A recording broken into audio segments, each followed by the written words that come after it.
Hi, hello, வணக்கம் மக்களே.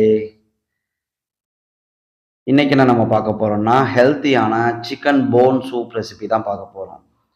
So, இந்த ரெசிபிய வந்து நம்ம ஃப்ரீக்வென்ட்டாவே வீக்லி 2 டைம்ஸ் குடிச்சா, சீரியஸ்லி கொஞ்சம் ஹெல்த் பெனிஃபிட்ஸ் வந்து நம்மளுக்கு வந்து இருக்குது. ஆஸ் வெல் அஸ் வந்து கொஞ்சம் சுறுசுறுப்பா இருப்பாங்க. இந்த மந்தமா இருக்கிறதெல்லாம் இருக்காது.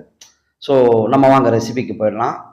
ஆ ஆனியன் வந்து சாப்டு ஆனியன், கொரியாண்டர் லீவ்ஸ், அப்புறம் கார்லிக், அப்புறம் ஜிஞ்சர்.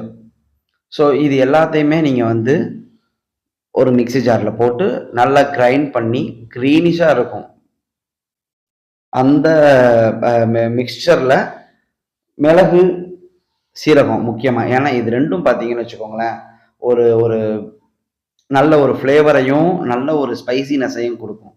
ஸோ இதை மட்டும் ஃபஸ்ட்டு அரைச்சி வச்சுக்கோங்க. அரைச்சி வச்சதுக்கு அப்புறமேட்டு குக்கர் எடுத்துக்கோங்க. ஸோ குக்கர்ன்றது ஒரு பெஸ்ட் ஆப்ஷன். சீக்கிரம் வந்து போன்ஸ் எல்லாம் நல்லா இதாகிடும், வெந்துடும். ஸோ அதில் 2 ஸ்பூன் நெய் ஆட் பண்ணிவிட்டு சாப்டு ஆனியன்ஸ் நம்ம வச்சுருக்கோம்ல, அதை ஆட் பண்ணி நல்லா வதக்குங்க. ஸோ நல்ல ஒரு சூப்பரான ஒரு ஸ்மெல் வரும். இன்னொரு விஷயம் என்னென்னா, என்னடா கீ ஆட் பண்ணுறோன்னு பார்த்தீங்கன்னா, கீயில் பார்த்தீங்கன்னா நம்மளுக்கு குட் ஃபேட் இருக்குது. ஸோ இந்த ரெசிபியில் அதுவும் வந்து கிட்டத்தட்ட ஒரு மெடிசின் மாதிரிங்க. ஸோ நம்ம பழைய காலத்துலலாம் பார்த்தீங்கன்னா மெடிசின்ஸில் செய்யும்போது கீ இதெல்லாம் ஆட் பண்ணியிருக்காங்க. ஸோ நம்ம ஃபுட்டில் வந்து ஆட் பண்ணணும். At least weekly twice or thrice பண்ணுறதில்ல. ஸோ இந்த மாதிரி செய்யும்போது நீங்கள் ட்ரை பண்ணுங்கள். அப்புறம் போன்ஸ், சிக்கன் போன்ஸ் நான் எடுத்து வச்சுருக்கேன்.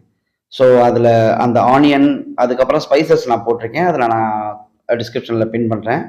பட்டை, லவங்கம், ஏலக்காய் இதெல்லாம் போட்டுட்டு வதக்கின ஆனியன்லேயே போட்டுட்டு அதுக்கு மேலே சிக்கனை போட்டு நீங்கள் வந்து அந்த கீ, ஆனியன், அந்த ஸ்பைசஸ் இருக்க சிக்கனை போட்டு நல்லா மேரினேட் பண்ணிவிட்டு அதில் வந்து நீங்கள் பெப்பர், மஞ்சத்தூள், மிளகாத்தூள் வேணும்னா போட்டுக்கலாம். போட்டு நல்லா கிண்டிட்டு ஃபுல்லாக நீங்கள் வந்து ஒரு 2 விசிலுக்கு விட்டுறலாம் சாலிடாக. அப்புறம் சால்ட் டு டேஸ்ட் வேணுங்கிற அளவுக்கு. அப்புறம் ஏன் நான் உங்களுக்கு வந்து இந்த சாதா கரண்டியில் சூப்பை எப்படி ஊற்றி காமிக்கிறேன்னா, சூப் வந்து மித்த அந்த கடையில் செய்கிற மாதிரியெல்லாம் இருக்காது. இட்ஸ் லுக் லைக் ரொம்ப டிரான்ஸ்பரண்ட்டாக இருக்கும். டிரான்ஸ்பரண்ட்டாக இருக்கும் இந்த சென்ஸ், எந்த ஒரு ஆடட் இன்க்ரீடியன்ஸும் இல்லை. ஸோ நீங்கள் அந்த சூப் எடுக்கும் போதே நீங்கள் அந்த கரண்டியில் பார்க்கலாம் அதோட எசன்ஸ் எப்படி இருந்திருக்கும். ஃபுல்லாகவே நேச்சுரல் இன்க்ரீடியன்ஸ் தான். ரொம்ப சிம்பிள் ரெசிபி. ஸோ குக்கரில் ஒரு 3 விசில் வச்சுட்டு எடுத்துட்டு நம்ம வந்து அதை டேஸ்ட் பண்ணவே ஆரம்பிச்சிடலாம். ஸோ அவ்வளோ ஒரு சிம்பிளான ரெசிபி அண்ட் ஹெல்த்தியான ரெசிபி கூட. ஓகே, ஸோ மறக்காமல் இதை வீட்டில் ட்ரை பண்ணி பாருங்கள்.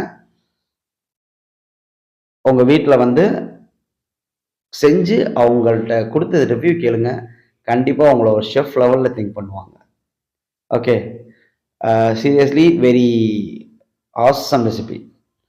ட்ரை பண்ணி பாருங்கள். எனக்கு ரொம்ப பிடிச்சிச்சு. அன்னைக்கு நான் ரொம்பவே சாட்டிஸ்ஃபைடாக ஃபீல் பண்ணேன் இந்த சூப் நான் வந்து டேஸ்ட் பண்ணும்போது. தேங்க்யூ. பார்க்கலாம். பாய். மறக்காமல் பெல் ஐக்கானை கிளிக் பண்ணிக்கோங்க. அப்போ தான் அப்டேட்ஸ் வரும். அப்புறம் இந்த மாதிரி ரெசிபி வீடியோஸுக்கு மறக்காமல் நம்ம சேனலை சப்ஸ்கிரைப் பண்ணி வச்சுக்கோங்க.